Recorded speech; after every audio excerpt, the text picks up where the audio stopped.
Coco Frío con mi amigo Ted Jones. It's definitely at the point where I got to switch up the coffee order, going from iced coffee to hot coffee. And like, when was iced coffee even invented? Can we get a search going there? I don't know if there was a set moment where some guy was like, whoa, what if I put cubes of ice in here? Or rather, what if I put the coffee in the refrigerator and then afterwards I put cubes and ice in there? Because today, guys, New York City weather update, 16 degrees. I went outside and I was just, as soon as I went outside, I was like, all right, I got to get that coffee hot. But then I ordered a little lunch, treated myself, and the iced coffee wasn't so expensive, so I got that too. How much coffee do you guys drink? Sometimes I'll drink two a day, but if I go to Starbucks, in the past, been ordering light ice, like a Trenta. People don't even know that the Trenta exists. It's like 30 cents more than the Venti, but Venti being 20 ounces, Trenta being 30 ounces, you get it with light ice. You get the biggest bang for your buck in terms of Starbucks. But I've been going to the guy at the stand recently by my apartment because it's like, supporting mom and pop's businesses. That's what you got to do for the most part here in this economy.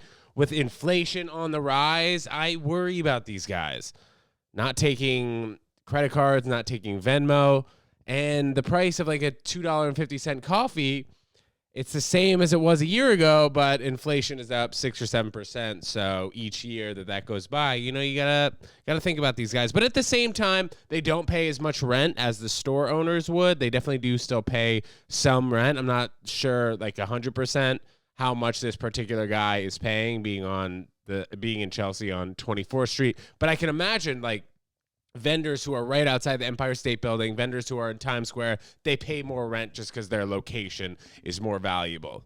So interesting thought. Like, I mean, it definitely brings down your overhead. And this is also something that we're doing in the food industry. People opening up ghost kitchens, or you'll have a space and then there'll be, by ghost kitchens, I mean, there'll be like anywhere from 5 to maybe 10 kitchens in a 5,000 square foot space. And you just only have the cooks in there and they're only doing delivery. That saves a lot of money. Rent in businesses in terms of like restaurants, I imagine, has got to be at least 30% of the cost per month. And then floating that and then making sure you have enough customers. The restaurant business is tough. Definitely a risky business. You got to be hot, know exactly what your customers want, can't have food go to waste, have a little expensive wine, some expensive food, keep people coming back. Because that's ultimately what you need is people coming back. Guys, the Australian Open is starting today. And as I'm recording this, Saturday, Novak Djokovic still had his visa rebuked. So he is not allowed to play. And he has an appeal in. But if Novak does have this appeal, like, denied, if Djokovic has his appeal denied, he can be banned from the country of Australia for 3 years. This is interesting because you haven't heard Rafael Nadal, Federer, other players speak up about it. Maybe they're just waiting to see what happens at the end of it all with Novak Djokovic, if he's going to end up playing in the tournament. But it's not fair to have an entire country like Australia shut down, extremely strict COVID measures, and then you let a guy into the country who's not even vaccinated just to play a tennis tournament.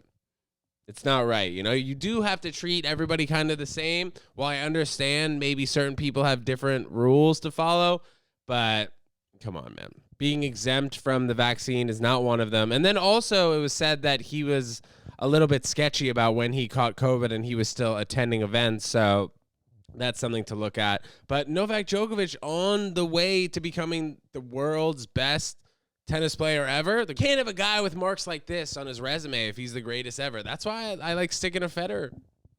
Federer has been my guy for a very long time.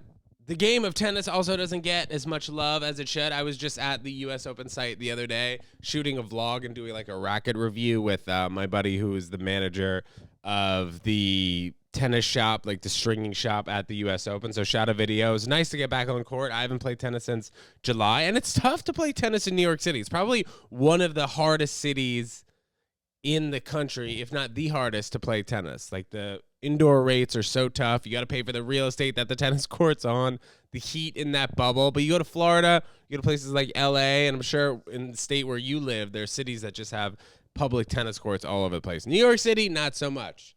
Because the freaking land is expensive here, so it's expensive to play. But like National Tennis Center, you can go at off hours and play for $50 an hour, which is still not that cheap compared to, you know, playing for free in other states. But it's a fun time. You know, played for like an hour and a half the other day, and shot a little vlog segment. So that was nice. To talk about the last vlog that we posted, the Empire State Building vlog.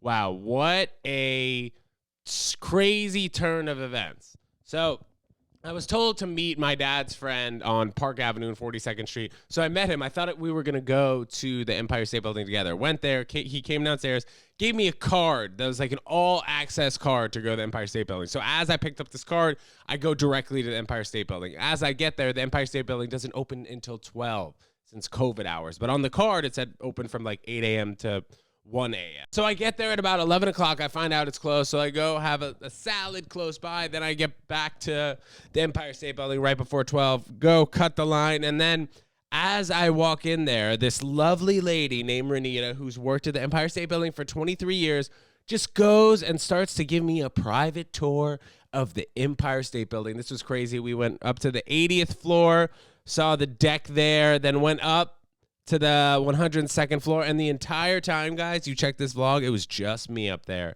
It was a full private tour of the Empire State Building. I don't know how it really went down, but it was amazing. The Empire State Building was great. Probably my best experience in terms of going to the top of a building. I went to the Edge in Hudson Yards that, like, they have an outdoor space, and they say it's the largest outdoor space in the Western Hemisphere. So would I recommend the Edge or the Empire State Building?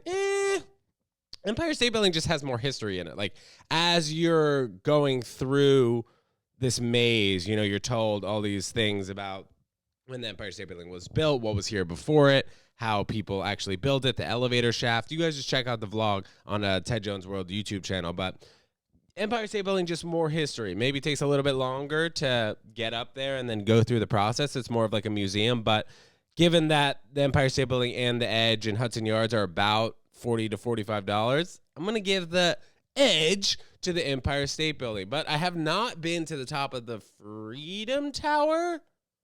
Is that true? If I have, I don't remember. No, you know what? I think I have. And if I have, I don't I don't remember. But the last time I was at the top of the Empire State Building, I must have been 3 or 4 years old. So an amazing experience. And Dad, thanks for hooking me up with your guy to take me to the top. It was quite the trip. So I was talking last episode about how they transplanted a pig heart into a gentleman. And the guy who got the pig transplant in Maryland, he was guilty of stabbing somebody in 1988 that left a man paralyzed. I don't know. That just doesn't sound like good karma. Now this guy has a pig heart in him. We'll see how long this lasts. I don't want to say I hope that it doesn't last for a long time, but I don't want people to start thinking that we can just use pig hearts and use other animal hearts for heart transplants. That's like another level of animal abuse. I mean, if you're killing animals to eat them, that's one thing. If you're killing animals for their organs, that's another thing. Or is it the same thing? I don't know. What do you guys think? I'm a vegan, so what am I going to say here? What am I going to say? I don't really know, except for the fact that I do not approve of putting pig hearts in people. I don't know if you guys really do follow tennis, but in the beginning, when Novak Djokovic was 19, 20, 21, 22, when he was first on the scene, he was accused of, when he was losing, faking injuries. Now, I know when you're that young, you don't really know much about the sport, but it speaks a little bit to your character. Federer was smashing his racket when he was 18 years old, but he stopped when he was like 19, 20. Nadal, you never really saw his eruptions on court like a young Roger Federer maybe, or Novak Djokovic. And then Novak Djokovic taking a long time in between points. There was a phase of that. Djokovic just had some weird stuff in his career. Do you guys remember when he used to bounce the ball 25 times before he'd serve? That was also part of the reason why they put in a shot clock, to have people serve quicker like the Grand Slam, so they weren't bouncing the ball 25, 30 times like a Novak Djokovic would. So the actual headline on Novak Djokovic, though, is Novak Djokovic's visa is canceled for a second time due to the immigration minister, Alex Hawke. So we'll see what happens, guys. we'll see what happens. It means if the tennis player, world number 1, is deported, he will likely face a 3-year ban on obtaining a new visa, although this can be waived. So, we'll see. Have you guys tried the Beyond Chicken KFC yet? Beyond KFC?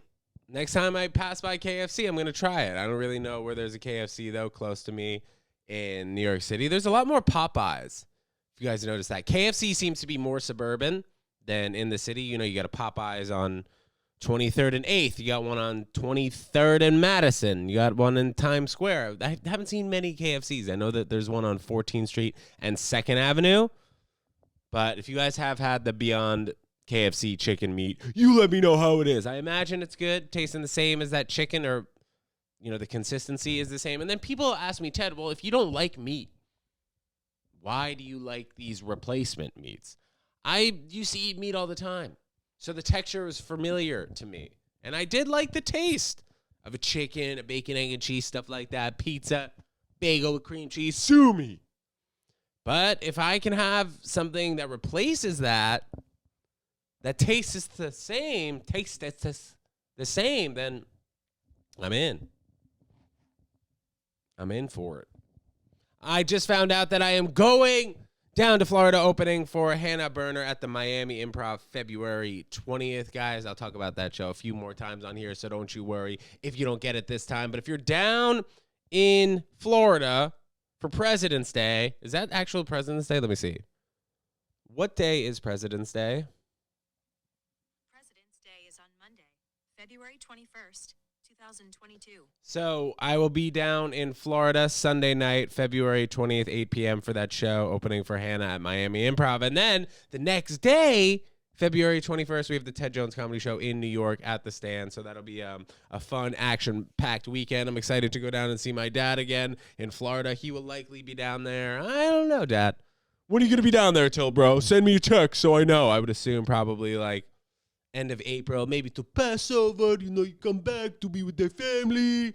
But I don't know. My dad is not one of those people who's in Florida for 6 months. There are people who do go down to Florida, maybe Puerto Rico, Texas, Tennessee for 6 months so they can claim residency, and then they don't have to pay state income tax, which will save you some money. Like California having 13% state income tax, New York kind of around the same. So it makes sense maybe for some people if like you have business orients in these states that don't have any state income tax. It makes sense to be down there for 6 months out of the year, declare residency maybe for a year.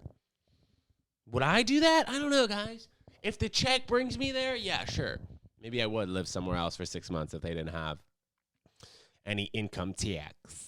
Prince Andrew lost his military title and is no longer called His Royal Highness in the middle of this Ghislaine Maxwell trial.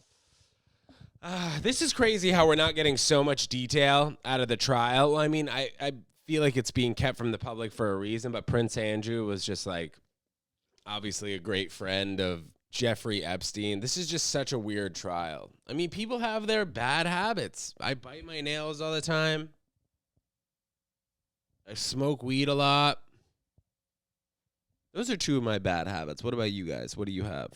I'd say, yeah, I'd like to stop biting my nails. I mean, smoking weed I don't think is a bad habit. Like, I can still do things and be high.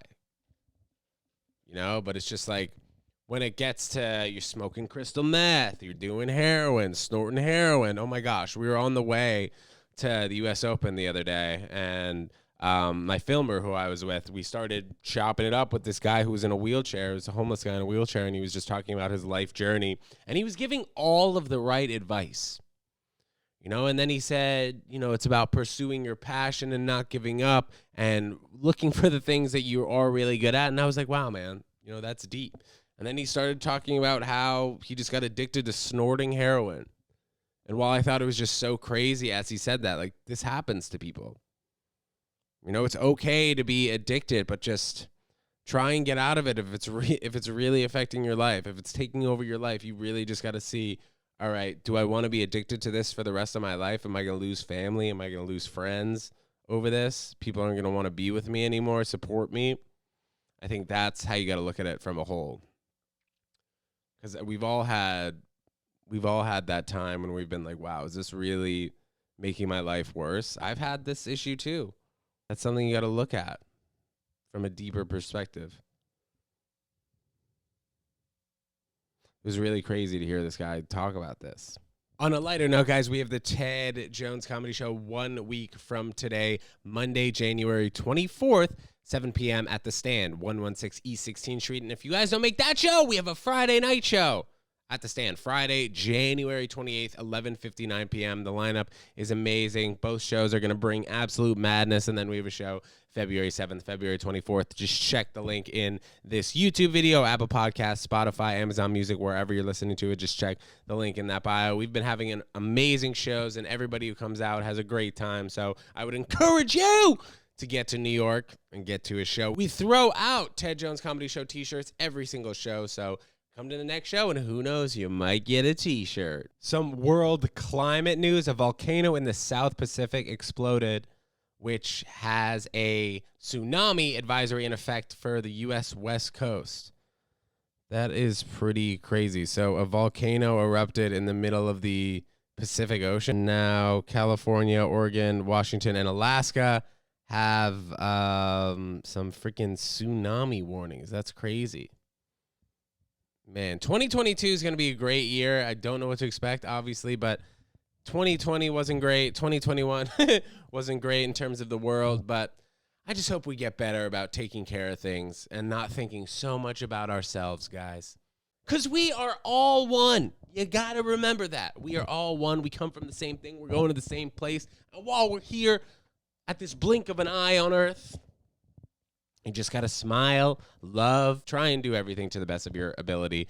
Treat those as if you would like to be treated. If you think a man should pay all the bills, date someone that agrees. If you think it should be 50-50, date someone that agrees. The problem is y'all want to convince people who don't agree instead of just dating someone who has the same values. And that's why the topic is so annoying. Well said, Derek Almighty. Well said. I think communication is key in every relationship that you have. Communication, transparency. Make sure that people know the real you. It's tough to know the real you when you have your Instagram profile on private and you're making sure that nobody from your company sees your Instagram. You're keeping all your pictures without the smoking weed, smoking cigarettes on a night, drinking away from your employer. Is that a way to live? Maybe not. Maybe, but maybe not. If you guys want to express yourself, be yourself, make a Finstagram. That's where Ted Jones World started from. When I was in 9th grade at college, I made an Instagram called Ted Jones World, and it was just where I posted all my funny Instagram posts that I didn't want other people to see. Whether it was smoking weed, underage drinking, saying curse words in videos, that's where it started. Ted Jones World was the Finstagram, and now it's just that Instagram where I post stuff that hopefully you guys listen to. That's all I got to say about that. I try to be influential in somewhat of a positive manner, whether it's going to the gym, being healthy, exercising, getting more sun, eating healthy, going vegan, being great to the planet, being great to your significant other, family, people you love, friends. Because, guys, we're only here for so long. You got to live it up.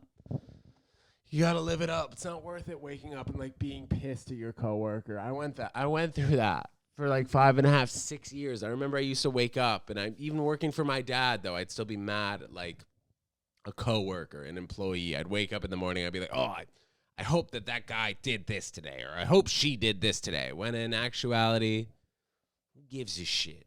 I shouldn't be the one who's worrying about that. The person who's employing me should worry about that. You know, think about how diluted your head gets with all this thought about work drama. Shouldn't be focused so much about work drama, guys. You should be focused on doing what you love, being with the people you love.